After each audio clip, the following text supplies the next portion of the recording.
Hey guys, Abby here. How are you? Today we are talking about a tourist attraction, a very popular tourist attraction, especially for men, um, in Thailand. Hmm, wonder what it could be.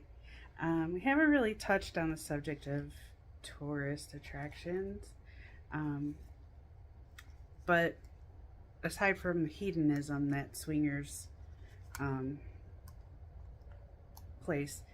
But anyway, I since doing this YouTube channel, I have come across find myself like glued to the internet, YouTube, TikTok, all these things that I used to actually tease my kids about watching all the time. Now I'm like just as addicted as they are.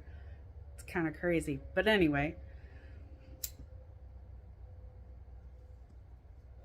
some of all the crazy things that I've come across in looking at stuff and reading stuff has just been insane. But I thought this was kind of a cool topic because we haven't really talked about it. And it it's something that's kind of related to what we talk about here on our channel. Um, but it was just kind of like one of those articles like, huh, all right, okay, let me take a look at this. So I thought it was cool. I'll bring it to you. So today we're going to talk about this city in Thailand that is reported to have 27,000 prostitutes, which is roughly one prostitute for every 5 people living in that East Coast city. Crazy, right? So, like, you get 5 of your friends in a room, one of them is a prostitute. Anyway, this city is visited by more than 1 million men every year. It has been dubbed the modern day Sodom and Gomorrah, and this city is called Pattaya, Thailand. Hope I'm saying that right. So, good guys go to heaven, bad guys go to Pattaya.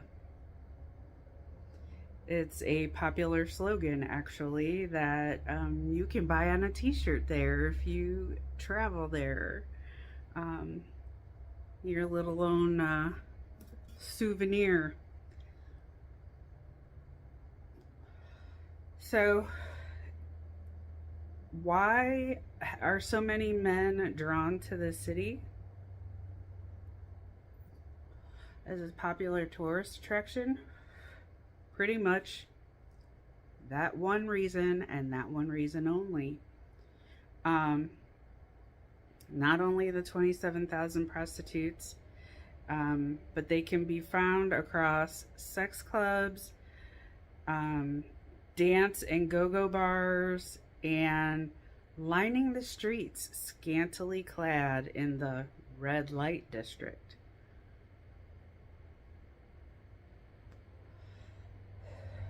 And it is said that the main drag in Pattaya has the largest red light district on Earth. There are neon signs everywhere promising pole dancing, sex shows, cheap drinks, and more. And interestingly enough, prostitution in Thailand is illegal. But in this city, for some reason, the law is all but ignored because there are like brothels in abundance. Pattaya alone hosts more than 1,000 bars and massage parlors, which pose as fronts for these illegal brothels. Coming for that special massage?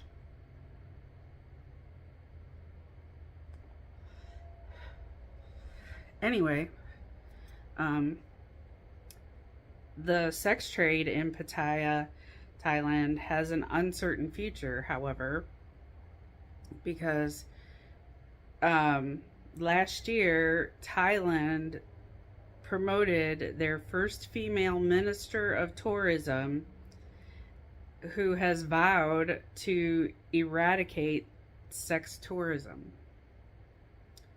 Um, she's dedicated to reinventing Thailand as a female friendly tourist destination. As a result of this, I guess police have increased their raids on brothels over over concerns, especially of underage sex workers and human trafficking. The women in Pattaya who are involved in the sex trade industry, of course, they're opposed to this. They say that it benefits the country's economy, pulling in millions of visitors who are armed with fistfuls of cash. Um, so, yeah, get your passports ready, fellas, before it's too late. Um, I know my opinion may or may not be an unpopular opinion on all of this. I personally say if you are in the sex trade and that's what you do it. If that's what you want, if you like it, makes you comfortable, whatever you need to, you have to, whatever the case may be, do what you gotta do, right? Okay. But on the flip side of that, I have to say that I kind of agree with the concern of the underage sex workers and the human trafficking. Especially the human trafficking part. I personally, that like hits a little close to home for me. I don't know. I think I may have mentioned this once or twice before in previous videos a long time ago, but I actually have experienced a couple of instances where I've been in a Walmart, no less, with my daughter, um, and approached by someone that I believe would have been a trafficker, trying to get her or us, and because it's not uncommon for them to take the woman and the child and then they just kill the woman and use the child for what they use it for, sadly enough.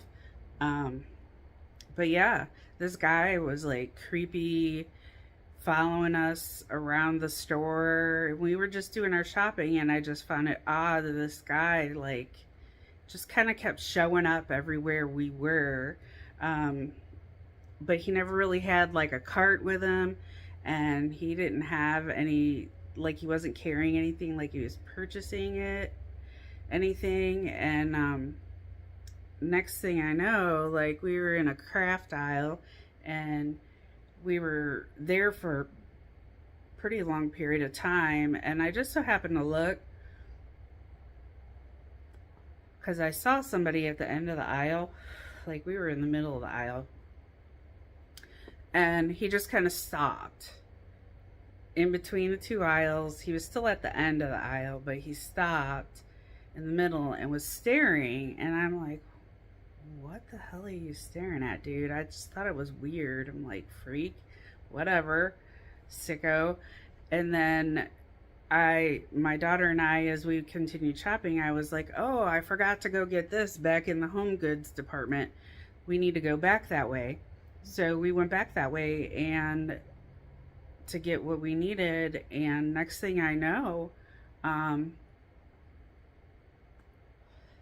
he literally approached us. It freaked me out. He asked me, what would I say if he told me that I wanted to, or he wanted to pay all my bills and take care of me. And um, I told him, no, no thanks. And, my daughter was right there. He was pretty bold and brazen about approaching us.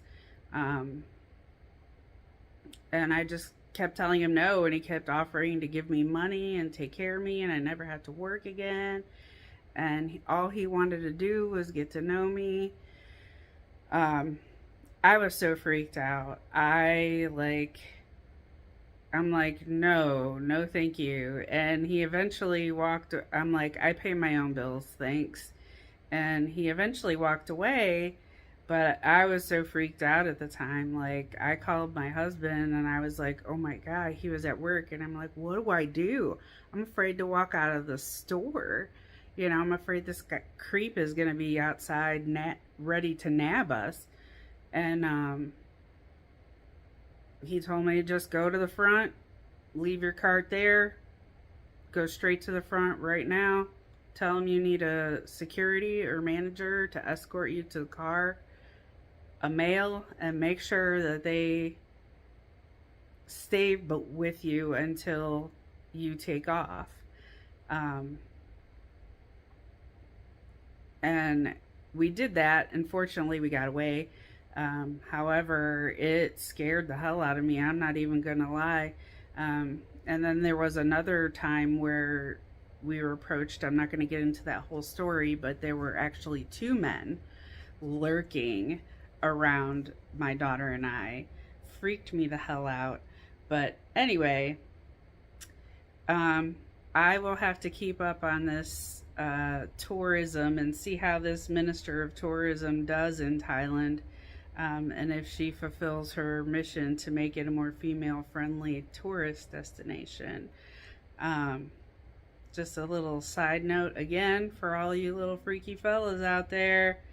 Get your passports and plane tickets ready before it's too late.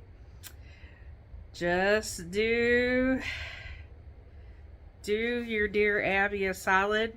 If you do dare to go, please, please, please make sure she's of legal age.